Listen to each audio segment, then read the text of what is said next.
Hi guys, it's Anissa. Welcome back to my channel. In today's video, we did one of my favorite videos to film for you guys. I did a full face of new makeup, testing new makeup, full face of first impressions, whatever you want to call it. This is what we were able to come up with, and hopefully you can tell that it went pretty good this time. If you guys are interested to see what products I used to get this full face, then keep on watching. But before you go any further, please make sure to give this video a thumbs up and subscribe. I post on this channel every 4 days, so you never have to miss me for too long. But yeah, let's just go ahead and get into it. I already did my eyebrows, cleaned them up off camera because I had no new brow product. I will put in the description box what I did use on my brows. Next is eyeshadow, and I'm so excited today because we have a new eyeshadow primer and a new eyeshadow palette. Our new eyeshadow primer today is this Revolution Prime and Lock Longwear eyeshadow primer. I have never heard anybody talk about this, but guys, this is like the size of a concealer, and this does look to be a little bit lighter. If you're somebody that's a little bit darker like me, I do like to use eyeshadow primer that has a little bit of color to it,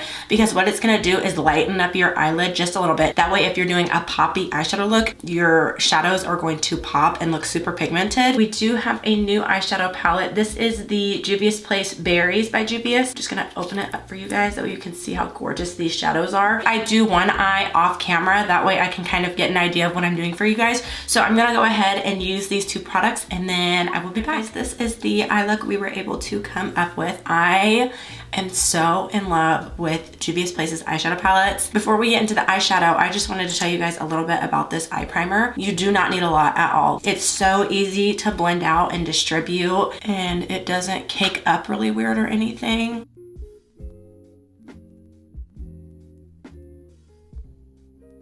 It wasn't super tacky, which I don't mind if an eyeshadow primer is tacky because that means my shadows are sticking. But I did feel like my eyeshadows had a really nice base to hang on to, and it didn't make it difficult to blend out the eyeshadow, which also can sometimes happen. 10 out of 10. I don't think I will ever have to buy this again. It's so huge, and their makeup is really affordable. I'm thinking about doing a full face using this whole line. So if that's something that you guys would want to see, let me know. By the way, the giveaway is still going on. If you have not checked out that video, I will link it right up here. Go enter. I'm giving away 4 $50 Ulta gift cards. I was able to use 4 out of the 6, and I'm actually not done. I'm pretty sure that I'm going to use the other 2, which is what I love about reviewing these little palettes for you guys, because I can use pretty much all the colors and give you an overall review, because sometimes palettes have certain shadows are really good and then other ones are complete mess. I'm going to take this super bright hot pink color right up here in the middle, and I am taking this MAC 219 brush. It's just a really concentrated small packing brush, and I am packing this along my crease line. I'm not blending, nothing. I'm just packing the color to get it down before I do anything else to it. And you don't have to really even pack because it is so pigmented and it sticks really easily. That was one swipe of color. If it's a little bit messy, it's okay. I'm not taking it out very far. I like to not bring out the color as much. Ends up being pretty smoked out. I only drag the shadow. Oh, and look, you can tell that my eyes are hooded. I am taking this to right where my actual eye ends. So right to there. Not taking it out any farther, because once I blend it out, it will be a little bit smoked out. And I found that if I were to take it out anymore, it gets dragged out too much. I don't take it all the way in either, because like I said, when you blend it out, it's gonna look good. I am taking this e.l.f. crease brush, and I'm going to take this light pink down here, and all I'm gonna do, this part is pretty easy, especially since these eyeshadows are so pigmented and easy to blend out. I'm just taking this, and you don't wanna blend all of the color. You want your brush to touch the top of the color, because you don't wanna lose that pigment that you just packed on. So you're just gonna take it at the very top and start blending it out like that. Even if you're not doing this color, use a little bit of a lighter color, because it's gonna help it look ombre a lot easier than you just trying to blend out one single color.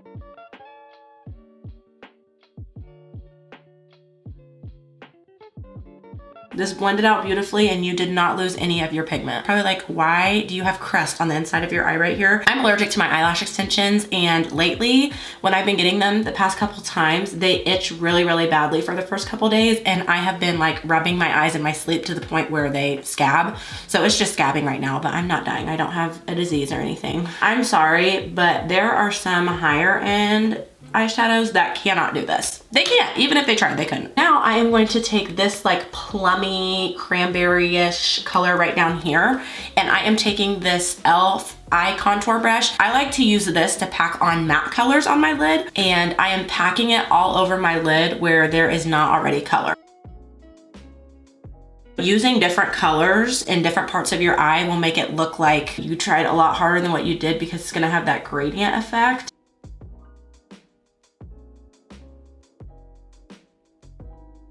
Because these colors are so similar, you really don't even have to like blend them out together. These eyeshadows are so beginner friendly because they make blending so easy. And then final step, I'm just gonna take this color up here in this corner, use a little bit of setting spray on just a flat eyeshadow brush. Whenever I'm doing a halo eye like this, I just put the shimmer color however wide color part of my eye is.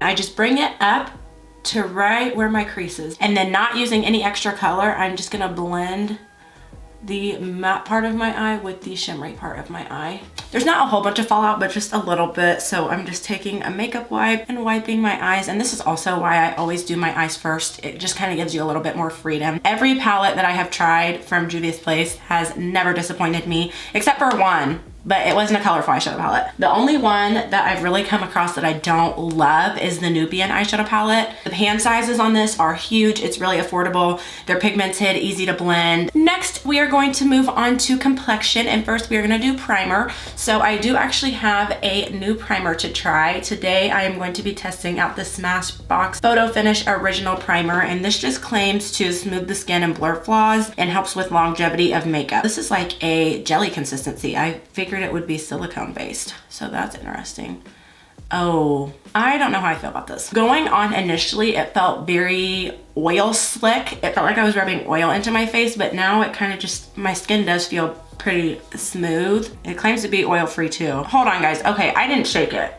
So when I first put the product out, it felt like straight oil, but I think that I just needed to shake it up, so that's my bad. It just feels like a pore filling, blurring primer, and I could see when I put it on my forehead that it did mattify and also blur physically. Here's my thing with this primer. All of Smashbox's primers are very, very expensive. I know certain ones people like better than others, but to me, I'm like, okay, how is this any different than my e.l.f. pore filling primer? This reminds me of the e.l.f. mineral infused primer, just from like texture and application.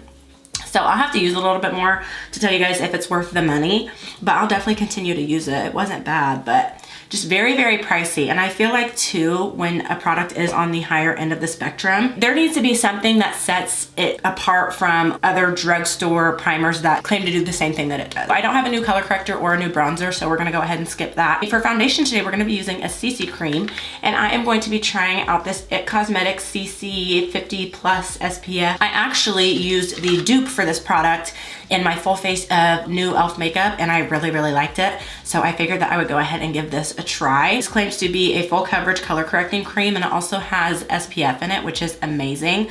And I got the color Rich Honey. This right here says that you're supposed to reapply it every 2 hours. These literally have the exact same directions. This says apply liberally 15 minutes before sun exposure, reapply every 2 hours, and the CC cream says the exact same thing. I think that they're just talking about if you use this on its own. I put concealer, powder, setting spray, blush on top of it. I wish that the shade range was a little bit better, so I'm hoping that this is an all right match for me. On this channel, when we are testing out a new foundation, I use half of my face with a beauty sponge and then other half with a brush. Today, I'm just gonna be using this e.l.f. Complexion Trio sponge. This is the big one from that collection. I am just gonna take this little Morphe mixing palette that I have, and I'm just gonna start with, this is 1.5 pumps right here. Ooh, I feel like this is gonna be a really good match, guys. It smells like a vacation. Off the bat, it looks like it has medium coverage because I can still kind of see some of my marks peeking through, but that's a really good match. Oh, we love. Okay, that's really pretty. I would be lying if I said it wasn't. I still have a little bit left. I'm gonna see if this is buildable at all. This is what a 1.5 pumps looks like with a sponge. It does have a more natural finish. I can still see it has a little bit of glow to it. If you guys knew, my skin has been going through it for like the past 2 months, and this actually does not look bad. In my opinion, I think the e.l.f. has a little bit more coverage, but they're both really pretty. I like this. For the brush side, I'm just using this Morphe M439, and I'm just gonna use 1 pump on this side. Usually when you use a brush, you're going to get a little bit more coverage than you would with a sponge. Easy to blend out and it's easy to work with, which I like. It's not super thin. It is on the thicker side, but it doesn't feel super heavy on the face. I can definitely tell that I have makeup on though. So it's not really lightweight, but it's not really heavy. It does still look to be buildable on this side. A pump on this side of my face definitely got me a lot further than a pump and a half did on this side of my face with a sponge. So if you are wanting more coverage, then I would use the brush, but if you don't mind, I don't think that you would mind the sponge either. I tend to gravitate more towards sponges. To me, it's like a feel-good step. It feels so good to have like a nice, cool sponge bouncing makeup into your face. First impressions, I do like the e.l.f. Camo CC cream just a little bit more. It has a little bit more coverage, and also the e.l.f. is supposed to be an exact dupe for this. When you're higher end, you just have to have something about you sets them apart from that dupe, and I'm really not seeing much with this. But it's good, it's not bad, and I will continue to use it. Today for concealer, I'm going to be testing out this Huda Beauty, the Overachiever concealer, and I got the color Peanut Butter 24G. This is also very long overdue. I've heard that this is super full coverage. So we're gonna go ahead and put this underneath the eyes. I hope it's a good match. This is gonna feel so good on the skin. It has like a metal applicator. Am I supposed to squeeze it and apply it at the same time, or squeeze first? I'm directionally challenged. I don't think I'm doing this right. Oh, yeah, okay, way better. You're supposed to squeeze and apply at the same time. It takes a little bit of getting used to, but that felt really good applying onto the skin, and I think that this match is gonna be all right. Okay, Huda Beauty, I see you, girl. This is redemption from the last foundation that I tried from them, the foundation stick. If you guys haven't watched that review, you need to. Hopefully you guys find it funny and comical relief, because let me tell you, that was a stressful time for me. It's easy to blend out. I can definitely see that it has coverage. It looks really pretty from afar, but looking up close, it also looks pretty close up too, which is a plus. Definitely full coverage. My only complaint though is that this could be like very messy very easily unless you cleaned it after every time that you used it. But now it's fine. So yeah, I would just recommend cleaning it after you use it. I'm just gonna take a little e.l.f. Flawless Concealer brush and just blend that out. I do have a lot of fine lines underneath my eyes, and if you're somebody that does also, I would recommend just doing this as an extra step. It's gonna help ensure that your concealer and your makeup doesn't hang onto your fine lines really weird, especially when you put powder on top of it. You wanna make sure that it's really blended out good. I feel like I look like I have makeup on because I have bright eyeshadow on, but it's like a Your Skin but better vibe. And it did dry down a little bit, just to let you guys know. I don't have a new face powder, so I'm just gonna go ahead and set my whole face with this One Size Beauty Translucent Loose Setting Powder. Still don't know how I feel about this stuff. I did a review on it too.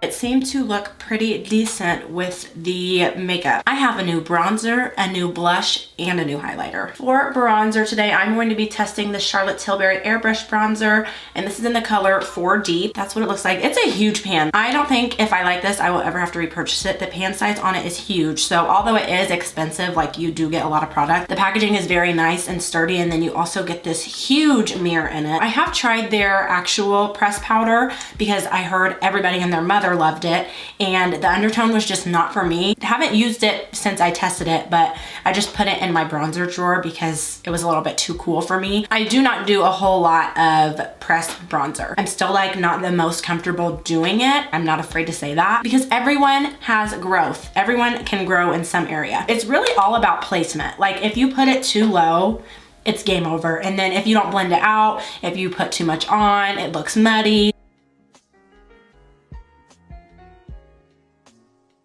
I barely put any on. This part of my face is naturally a little bit darker anyways because I tend to have discoloration in that part of my face. Ooh, okay, you can definitely see it over here. I'm gonna use a different brush. Okay, is it just me? Or is this completely disappearing? I don't want to put too much on. Right now, I'm like, oh my gosh, it's not showing up. And then when I do put some on, it's gonna be bad. I'm just gonna put a little bit more on and that's it. And I'm gonna be mad if this ruins it. Okay, see, look, like you can see when it goes on. I just wasn't using enough. That doesn't look bad. Oh, guys, oh my gosh. Am I doing it? I think that I might have just done that. I'm gonna try one more time over here on this cheek.